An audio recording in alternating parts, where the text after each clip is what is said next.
Sunday, Monday, Tuesday. Wait just a minute. We can't go beyond Tuesday. We would need a remote control that has a fast forward button to go beyond Tuesday. But you cannot fast forward this video because it's time for the very first ever February edition of the ETBU Sportsnet Coaches Show, presented by our friends at Marshall Hometown Tire. So obviously there's a reason why I did that jingle. But before we get into that, folks, we have here the assistant coach of women's basketball, Caleb Henson, is back with us. I was thinking that we were going to get Rusty Rainbow, but that guy escaped again. So yeah, sorry, he has a sick kid at home, and you got to be a dad first and take care of that. So yeah, just pray for little Riley, and she gets to feeling better here soon. Yeah, absolutely. Of course, that's always first and foremost. But hopefully we'll have him on here next week. But hey, once again, we're proud to have you back as well. Assistant Coach Caleb Henson did a really great job the last time on the ETBU Sportsnet Coaches Show with Mark T. Robinson last week. And we figured, well, since you had a good interview last week, we might as well bring you back here as well. So obviously, Coach, things have been going pretty well with you. But first and foremost, how did your Super Bowl pick end up? Went really good. Me and Coach Rainbow both graduated from Texas Tech, so we've got that, natural instinct to root for Patrick Mahomes, and so we just think he's a really good guy. And plus, he's kind of from East Texas over here, so there's a lot of connections there just to root for him and our alma mater. And so I'm, being a little more of sometimes an offensive guy, I just love to see those Chiefs come down and execute. It took them a while to get going, but in the end, there's just no good defense for a great offense. So, especially if you execute well and all that. And it was fun to see them getting like 3 touchdowns, bam, bam, bam, clutch moments in the game. So, it was a lot of fun. A really, really good game. I think the best 2 teams are there. So. Yeah, absolutely. A great game, and looking forward to next year as well. But we're here to talk about women's basketball, of course.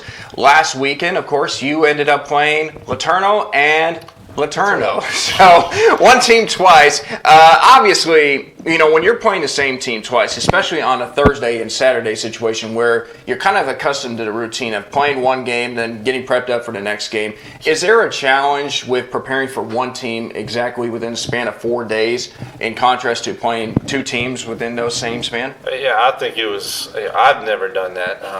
Going in 15 years of women's basketball, I've never played. Sometimes I think we might have played somebody on a Saturday and then turn around the following week and played somebody on a Thursday, the same team, but never played the same team on a Thursday, Saturday of the same week, if that makes sense. So I think it was a fun challenge. It was a difficult game both times. It came down to just a few possessions. The first game looked like it was a little more of a blowout, but it wasn't. It really wasn't. It was very competitive all the way through, and I just think Laterno does a really good job. Their coaches were incredibly well prepared. They knew us inside and out, and in the end it came down to just a few players making a few plays at the right times. And fortunately, we were enough to make a few shots and make a few plays on both ends of the floor to get the win. But just hats off to those guys. I got a lot of respect for them, especially second time around. They really came out fighting, scrapping, and clawing. They could have kind of came and laid down, saying, "Oh, now we got to go to their place. We got beat by double digits and all that." But they came back with even more fight, and that was really, really, really good for us second time around to be in a close game and feel that pressure and to kind of have to respond in some key moments with some key plays. So. A lot of fun this week. Absolutely. And, one thing that Coach Rainbow did say after the second game was the fact that, he saw something in his team that never really showed before, because you're usually accustomed to getting off to a big lead and then just kind of taking it from there, whereas rarely on occasion you had to kind of show a little bit of intensity, a little bit of heart. You've shown that on a few times, especially when the game's kind of getting tight and you kind of have to come up with some plays to win the game, and you were fortunate enough to do just that, especially last week. But what did that Saturday's game, from your perspective as an assistant coach, show you about this team? Sure. I just think we can win in a lot of different ways. I think we've had times where you put up 80, 90 points and just been able to win that way where everything's clicking. But then I think we've also had games this year. We got a really good record, but I think we won 13 of our last 14 or something. But a lot of the games we've won lately have been on the defensive end with rebound and toughness and just holding people to not many points, 50 points or less, a lot of these games, and definitely under 60 almost all the time. So it's just nice to be able to win in a lot of different ways with sometimes different kind of players stepping up and leading the way at that. And so that can be a couple of key players leading the way for us defensively to help us get a win. It can be a couple of key players or one key player helping us offensively to get a win. We have a lot of ways to be able to win. We're very versatile on defense. We can run a lot of different things. On offense, it's kind of similar. We can play fast, we can play slow, we can play inside out. We've got some things that we can run and hit some threes. So it's just nice to be versatile and be able to win in a lot of different ways, because I think you need that. Experience has taught me in the postseason that if you're just good at one thing, it can really carry you a lot of times, but you almost always run into a matchup where someone is equally as good as your great thing they are, and then it's just kind of there. But if you're versatile, if you can be good at a lot of different things, it gives you a chance to kind of match up and with any matchup in the postseason against teams that are really, really good. So I'm very thankful to kind of have the team we have, and we've got a lot of ways we still need to get better. Just watching the film from Saturday's game, we got a lot of things we still need to clean up and execution-wise and get better at. And we've got some kids already kind of bid in for individuals watching film and working with our coaches down on the floor trying to clean up some of those things this week. So thankfully we hadn't reached our peak point. But I just love the potential and our versatility and how we can win in a lot of different ways. Absolutely, Coach. And you also happen to have had a double win on Saturday as well, because there was one particular play in the game where I don't know exactly what it was that just developed, to say the least, but it looked like it was like a great hustle play, but it almost felt like when the players were scrambling for the loose ball, it was like a bunch of bridesmaids going after the bouquet that had been tossed, and then next thing you know, time's winding down on the shot clock, and you have Kendrick Clark at the corner, fires a turnaround, off-balance shot, and somehow it just went in to tie the game, and that swung the momentum. And it was so crazy, in fact, that the reason I did that jingle earlier was because y'all found yourself on SportsCenter's top 10 plays of the day, and not only that, but you were the number one play of the day. Yeah. Forgive me if I use my phone, but I mean, I did a list of all the players, or the plays, but there was a couple of college lacrosse plays, women's college hockey, a couple of college basketball plays, and then there was like an 82-foot putt, a windmill jam as well. Yeah, that putt was incredible. I know, but I mean, you're watching this, and you have 9 plays that go by, all of them worthy to be number one, and then all of a sudden the number one play happens to be, of all things, a Division III women's college basketball game, and with your logo as well, especially that shot. From your perspective overall, how did that play seem to come about? What was your reaction to it? And then just the reaction from everybody, especially with a play like that being number one. Sure. Well, it was just like we drew it up. I actually had a friend, text me and say, hey, can you put that on fast draw? And if you're a coach, fast draw is like an X's and O's diagram thing where, here's how you run the play, and then you can email it to other coaches. And so someone asked me to put that on fast draw and send it to them so they can use it this week. But that play was just indicative kind of our team and how we're playing right now. There's just some magic in them. There's just some love in them. Having 3 or 4 kids dive on the floor for a loose ball. And Kendrick was exactly right in her post-game interview. She doesn't hit that shot without those 3 or 4 people diving on the ball to keep it loose, to keep it up in the air, to fight for it. So to me, that play all started with them, and they deserve just as much credit as Kendrick's wild shot. So, we started the possession from an execution standpoint, drove down the lane line, almost threw it away in the backcourt to a layup, which is just indicative of how small the margin of a turnover or victory and defeat can be, because if they steal that and go shoot a layup, then it's 2 points in their favor. Now they're up 5, and instead it gets deflected, and now we're all scrapping around, and then we almost throw it out of bounds, and Kendrick hustles and gets it and shoots a turn-away, fade-away, falling out of bounds, and that thing happens to go in. But you need a lot of things in order to be successful throughout the course of the season, and just having lucky plays sometimes is just part of it. Getting the right call at the right time. But you always give yourself a chance when you're scrapping and you're playing hard to be the most fortunate team. And so I think that's just kind of what happened. There's just a lot of hustle, scrapping around by our kids, and then we ended up kind of getting paid off with a little bit of luck and fortunes. But very, very thankful for the publicity it's gotten for ETBU and Coach Rainbolt and those kids. And it was just an exciting play. You could definitely tell everything in the gym changed on that play. It was a fight and a scrap.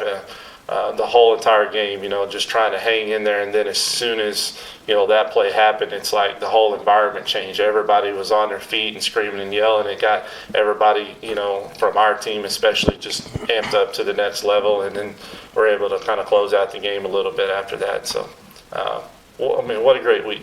What a great week to be a part of that, and just very, very thankful for our kids and their heart and their scrap and their love for each other to make a play like that. So.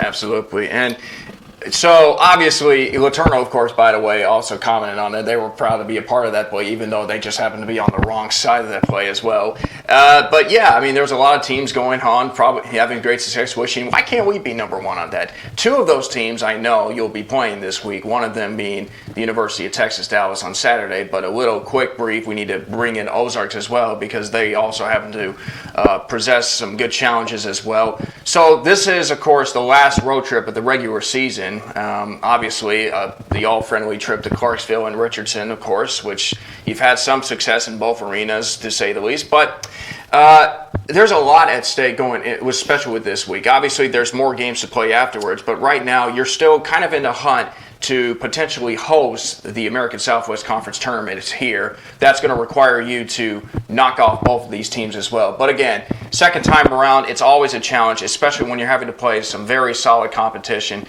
It was especially with Ozarks, a team that you can't overlook, even though their record may not be with the case. And then with UT Dallas, of course, they're always going to be in the mix. Sure. Yeah.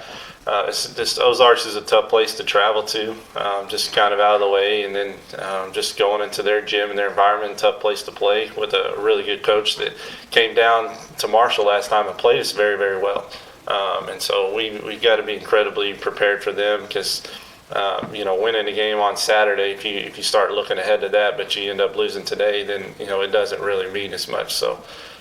We definitely got to be focused and be our best on Thursday, and take it one game at a time. Just go 1-0 that day. And because Dallas will get here soon enough, and the other games will be here soon enough. But just have a lot of respect for Ozarks, their players and their coaches. And so they've got a lot of good players, got a lot of good weapons, and just watching the film from earlier, today and yesterday of when we played them the first time, they did a lot of good things against us the first time. So we got to fix and clean some of those things up just to be the best we can be. That's the thing. It really doesn't matter if we're playing record-wise this opponent or this opponent on the bottom end or the top end of the spectrum. If we can just worry about being the best we can be on every possession, the results will take care of itself. And the end result will be just fine, and we'll be able to live with it if we can just be the best we can be. We start worrying about other people or we're playing this or that, and then we're not focused on being the best we can be. I think that's kind of when we get ourselves in a bind. But should be a fun week. It's the last week of the regular season. It's the only one we have to travel. The last 4 games are at home, so we're kind of thankful for that. But Saturday should be a really good battle. If things hopefully go the way we want them to on Thursday and we play well enough and get that win, hopefully that takes care of it. But then moving to Saturday should be a really, really fun battle. It has a lot of postseason implications. And so it doesn't mean it's over, if we lose. It doesn't mean it's over if we win. But it is another big game for both of those teams. So we're both sitting tied, us and Dallas right now. We won the first one, so we had the tiebreaker. But if they happen to win it, then they would have the edge.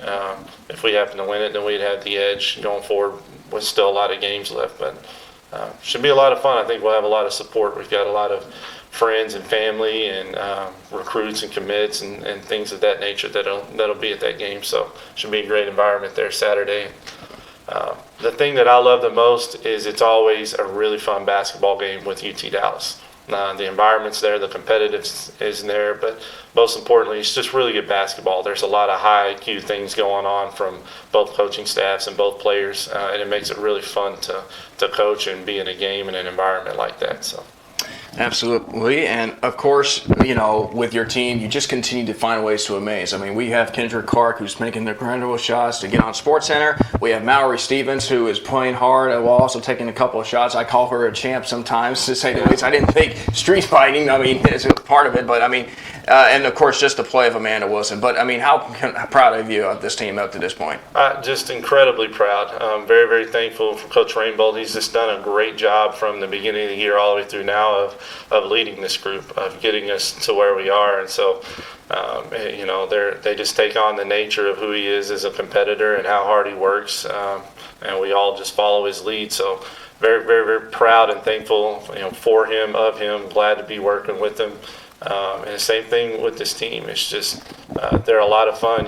Kim has just done a great job of captaining this ship and helped keeping it going along smoothly. And she's made a lot of key plays and big moments, and that some people recognize or don't recognize. And she's gotten a lot of player the weak performances in the conference. But then sometimes it's Kendrick's game, like the other day, and Mal's made some big shots, and Amanda's been huge all year.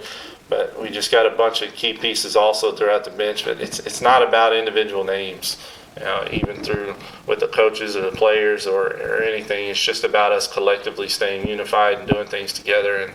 And I think that's what makes this group special. It's what's always made it special the past 3 years. So just looking forward to continuing doing things together every single day. That's what makes this process, this journey, a lot of fun, is doing it in a unified way, not looking for recognition or glory or credit as individuals, but just trying to send that all back to God as we do things together and be unified. So. Absolutely. And, Coach, thanks once again for joining us. Maybe next time we can get Blake Arbogast and Haley Ostrander to I tried to get them this morning, but they didn't want to. So that's their business. But anyways, thanks for joining us once again. And we will be talking more women's basketball next time on the ETB Sportsnet Coaches Show, presented by Marshall Hometown Tire.